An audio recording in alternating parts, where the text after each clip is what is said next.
Olá pessoal, eu espero que estejam tudo bem com vocês.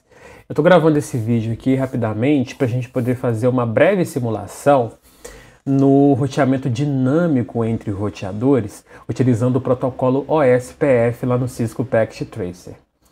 Mas brevemente, falando aqui como o OSPF funciona, a gente viu lá que é basicamente uma situação bem trabalhosa você ter que cadastrar cada IP, configurar cada roteador manualmente com roteamento estático. Para uma rede pequena isso é até viável, mas para uma rede grande isso se torna difícil.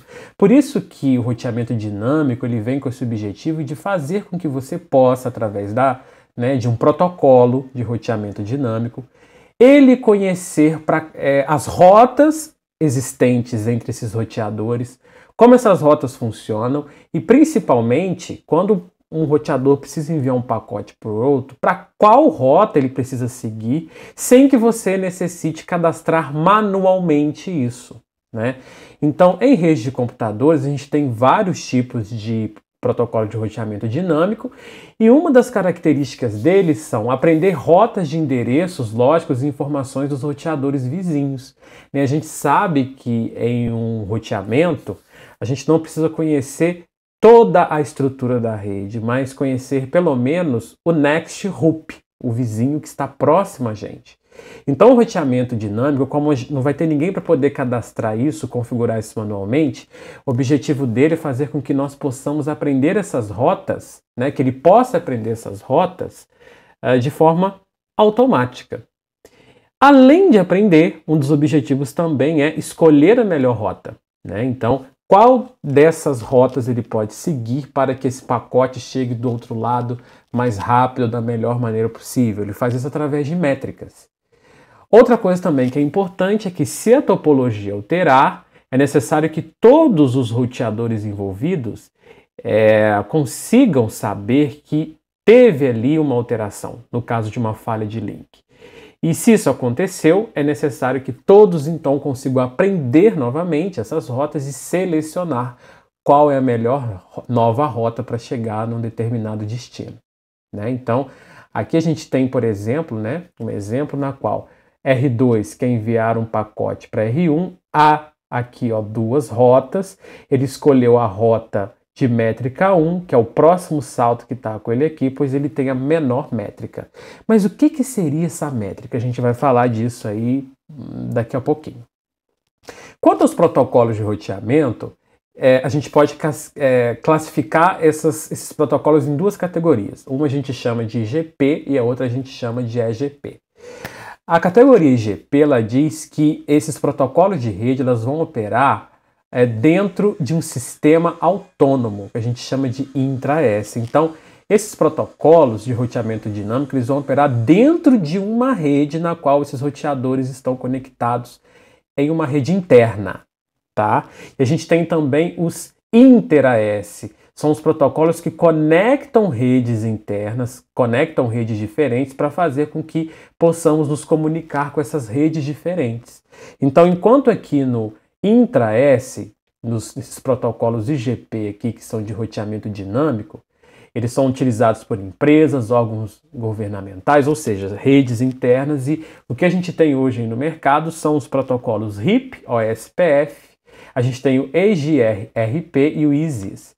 E para inter-AS, a gente tem também um protocolo BGP, que também foge aqui agora do escopo da disciplina. Então aqui eu tenho um exemplo do EGP que conecta as redes IGP, o SPF está aqui como uma delas que podem ser gerenciadas através desses protocolos de roteamento dinâmico. Aqui a gente vai falar do OSPF, que é um protocolo de roteamento dinâmico que ele utiliza como métrica o que a gente chama de link de estado. Como é que funciona esse link de estado? Primeira coisa que esse protocolo faz para o seu funcionamento, ele coleta a informação dos estados dos links. Quando a gente fala estado de link, a gente está falando da interface de rede. Qual é a velocidade dessa interface de rede? É Fast Ethernet, é Gigabit Ethernet?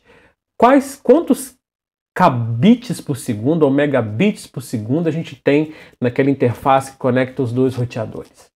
Quando ele coleta essas informações dos estados do link, ele constrói um mapa completo dessa topologia de rede. Ele pega essas informações e cadastra essas informações em um banco de dados de estado de link que a gente chama.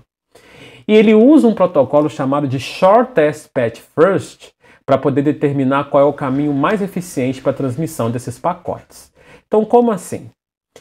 Fazendo uma comparação com o protocolo HIP, que é um protocolo um pouco mais antigo, né? Um pouco mais obsoleto, se um roteador B quer enviar um dado para o roteador A, veja que aqui entre eles a gente tem um roteador C e o contato direto com o roteador A.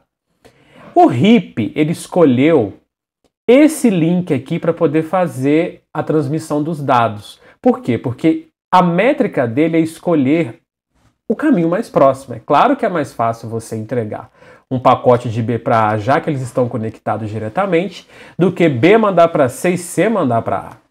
Só que o que o OSPF faz? Ele escolhe esse caminho aqui, de B para C e de C para A. Por quê? Por conta do estado do link. Olha a largura de banda que nós temos aqui. De B para C a gente tem uma largura de banda de 1 gigabit, de C para A de 1 gigabit.